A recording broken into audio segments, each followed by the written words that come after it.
मुंबई की मीरा रोड पर जमा हुई हजारों लोगों की भीड़। जिधर देखो उधर नारे लगाते प्रदर्शनकारी और कार्यकर्ता नजर आए। महाराष्ट्र में भाषा विवाद अब इस कदर गहरा गया है कि यहां राज ठाकरे की पार्टी एमएनएस के कार्यकर्ता सड़कों पर उतर आए। कुछ दिन पहले पार्टी कार्यकर्ताओं ने एक फूड स्टॉल मालिक की पिटाई कर दी थी। इसके विरोध में व्यापारी संगठनों ने विरोध प्रदर्शन किया था। अब इसी के जवाब में एमएनएस के कार्यकर्ताओं ने मंगलवार को रैली निकाली, जहां पुलिस ने भी सख्ती दिखाई।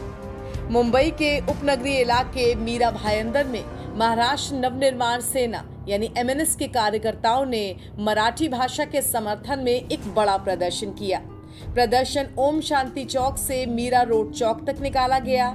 इस पूरे विवाद पर महाराष्ट्र के सीएम देवेंद्र फडणवीस ने कहा कि पुलिस ने प्रदर्शन का रूट बदलने के लिए कहा था, मगर प्रदर्शनकारियों ने उनकी बात नहीं मानी।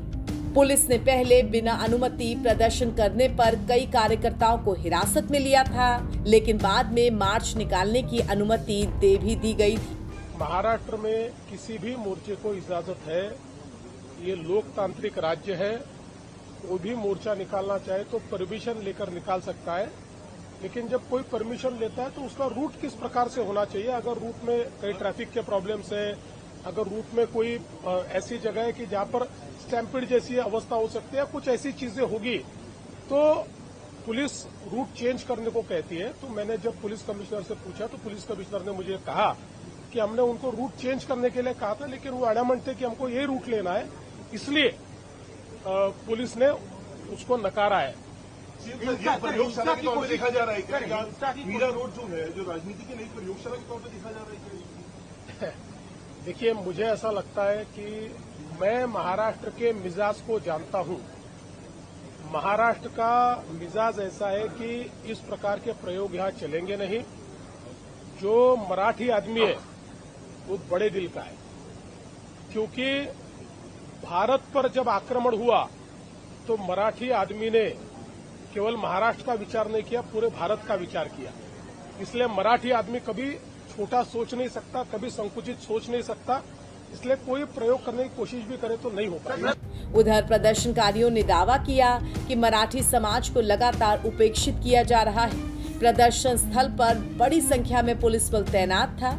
प्रदर्शनकारियों को पुलिस वैन में बिठाकर प्रदर्शन स्थल से दूर ले जाया गया। ये प्रदर्शन मीरा रोड में एक राजस्थानी व्यापारी की पिटाई की घटना के बाद हुआ था, जिसके बाद भाषा को लेकर तनाव और बढ़ गया।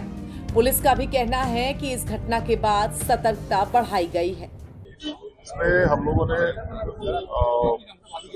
परमिशन जो हमसे मांगी गई थी, हमने जो एक हाईकोर्ट का जजमेंट है उसके आधार पे लोगों से कहा था कि आप परमिशन लीजिए, कोई दिक्कत नहीं है, खाली रूट थोड़ा सा चेंज कर दीजिए। और इसके अलावा हमारे पास कुछ इंटेलिजेंस इनपुट्स भी थे, जिसके मद्देनजर शहर में कायदा व्यवस्था स्थापित रखने के लिए हमने ये निर्णय लिया। और कुछ लोगों को हमने डिटेन किया है। मेरी शहरवासियों से यही अपील है कि शहर में कायदा व्यवस्था बहाल रखने के लिए पुलिस को सहकार्य करे। एक यहाँ पे अफवाह इस तरह की फैलाई गई है कि कुछ दिन पहले व्यापारी लोगों का मोर्चा निकला था, तो व्यापारी लोगों के मोर्चे को परवानगी दी गई, हमको नहीं दी गई। ऐसा नहीं था, उनको भी परवानगी नहीं दी गई थी और हमने उनको भी नहीं दी थी। और उन्होंने जब रास्ते पे आए थे तो उनके ऊपर एफआईआर दी थी। अविनाश जी बोलिए। अविनाश यादव को डिटेन किया गया है, क्या प्रोसेस होगा?